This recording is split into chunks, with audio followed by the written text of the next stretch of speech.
신명기 25장 1에서 16절 말씀입니다.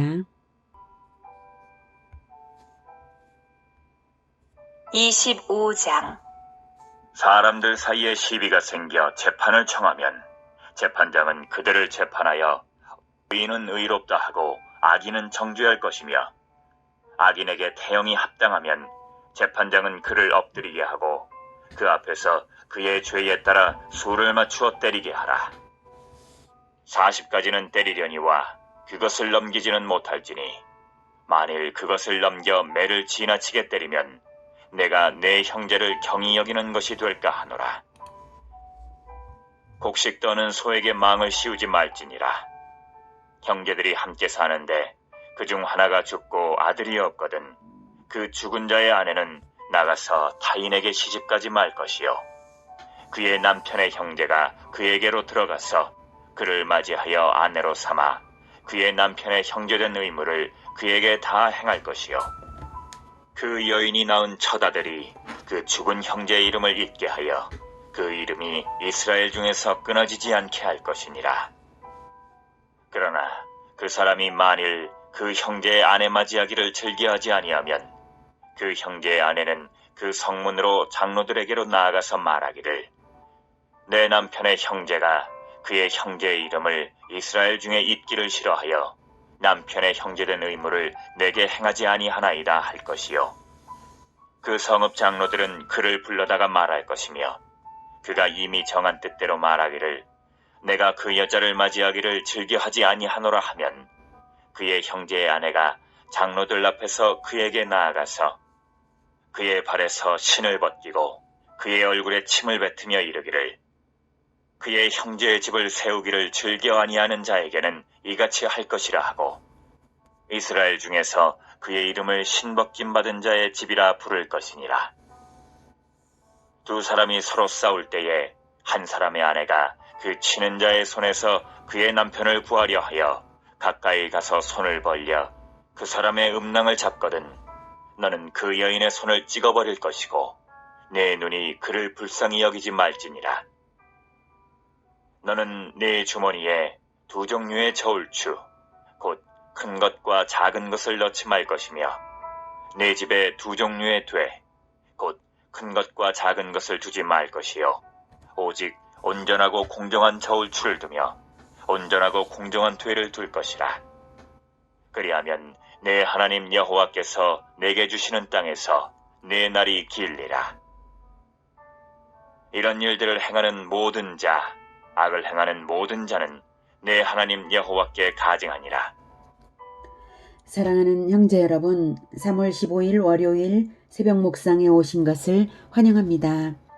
모세의 신명기 제2차 설교 중 22에서 25장까지는 광범위한 생활 규례들을 특정한 체계 없이 모은 것이면서도 은연중에 바탕에 흐르는 동일한 진리가 발견되는데요. 이웃에 대한 태도를 하나님에 대한 태도로 하나님이 받으신다는 것입니다. 이웃 사랑으로서 하나님 사랑을 행하는 것이고, 하나님을 사랑하면 믿음의 형제에 대한 하나님의 마음을 알아야 하는 것이죠. 그래서 오늘 읽은 1에서 16절에서 15절 하반절과 그리고 16절 이 부분이 이 전체를 아우르는 핵심입니다. 15절 하반절, 그리하면 내 하나님 여호와께서 내게 주시는 땅에서 내 날이 길리라. 이런 일들을 행하는 모든 자, 악을 행하는 모든 자는 내 하나님 여호와께 가증하니라. 내 하나님 여호와께서 내게 주시는 땅에서 라고 말씀하시죠. 이스라엘이 땅을 얻게 되는 것은 하나님의 언약 때문입니다. 아브라함에게 언약하시기를 가나안 땅에서 하나님의 백성으로서 살면 별같이 많은 후손을 주고 그 후손에게 가나안 모든 땅을 주마고 약속하셨죠. 그래서 아브라함이 언약을 지켰고 하나님도 언약대로 땅을 후손에게 주시는 것이니 그 후손인 이스라엘이 그 땅에서 살 때에 하나님의 언약을 무시하고 살 수 없는 것입니다.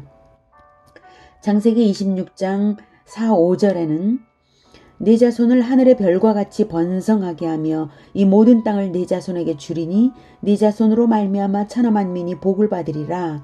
이는 아브라함이 내 말을 순종하고 내 명령과 내 계명과 내 율례와 내 법도를 지켰음이니라 하시니라. 이렇게 말씀하셨어요. 아브라함이 이렇게 하나님과의 언약을 지켜서 성문법이 없었던 그때에도 명령과 계명과 율례와 법도를 지켰으니 언약대로 땅을 이스라엘이 받게 되는 것이죠. 명령과 계명과 율례와 법도가 다 제사법만이겠습니까? 오히려 제사법이 아주 일부분일 뿐이고 오히려 이웃을 대하는 태도와 자기 자신을 바르게 하는 것들이 다양하게 많겠죠.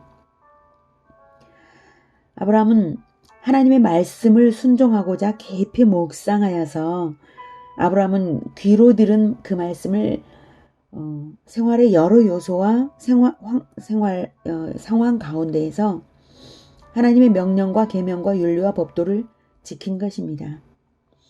하나님을 믿는 법도가 바탕에 있는 사람은 이웃관계의 다양한 상황에도 그 법도에 맞게 행하는 것입니다. 그것이 언약을 지키는 것이죠. 예수님께서 말씀하시기를 내가 너희를 사랑한 것 같이 너희도 서로 사랑하라. 이것이 바로 새 계명이죠.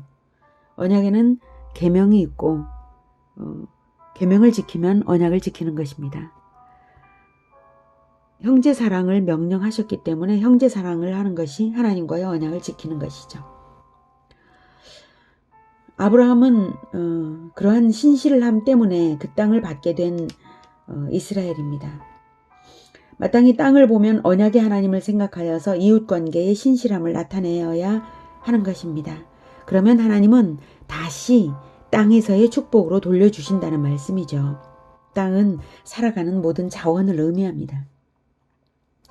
하나님과의 언약은 이웃관계로 나타나고 올바른 이웃관계는 하나님께 땅으로 보상받는다는 원리가 나타납니다.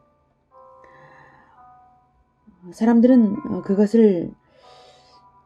그 원리를 잘 모르면 이웃관계와 무관하게 땅에 대한 즉 물질적인 자원에 대한 욕심으로 행하게 되곤 하는데요. 물질에 대한 욕심으로 축복을 받는 것이 아니라 이웃관계로 나타나는 언약의 이행으로 축복이 나타난다. 축복이 있다. 이 말씀입니다. 오늘은 25장의 핵심 부분만을 묵상해 보았습니다. 내일은 한 절 한 절 다시 보고자 합니다.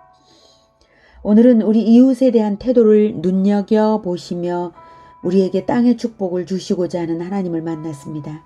늘 우리의 일거수일투족을 하나님이 사랑과 기대의 눈으로 보고 계십니다. 우리의 마음은 하나님을 향하고 우리의 언행은 풍성한 이웃사랑으로 행하여져서 하나님의 만족이 되기를 축복합니다. 기도하겠습니다. 하나님, 우리와 언약을 맺어주신 것을 참으로 감사합니다. 하나님의 언약이 아니면 하나님을 만날 수 없고 하나님의 백성인 것도 아니고 아무 소망이 없습니다. 하나님께서 우리를 하나님의 백성으로 예수님의 언약의 피로써 우리를 하나님의 자녀로 삼아주신 것 너무나 감사합니다. 그래서 언약의 피를 뿌리며 새 계명을 주신 예수님의 명령대로 예수님께서 사랑하시는 그 사랑의 방법으로 이웃을 사랑하고자 합니다. 그러나 우리가 그 법도를 잘 모르고 그 율례를 잘 모르니 우리가 성경을 읽을 때마다 깨닫게 하시고 우리의 마음이 하나님과의 언약에 대한 신실함으로 충만하여서 모든 이웃사랑을 나타낼 수 있도록 주님 도와주시옵소서. 우리의 마음을 하나님의 사랑, 하나님께 받는 그 사랑으로 기쁨이 충만케 하여 주시어서 이웃을 대할 때마다 큰 기쁨으로 사랑을 행하게 하여 주시옵소서. 예수 그리스도 이름으로 기도드립니다. 아멘. 이어지는 시간은 개인 기도 시간입니다.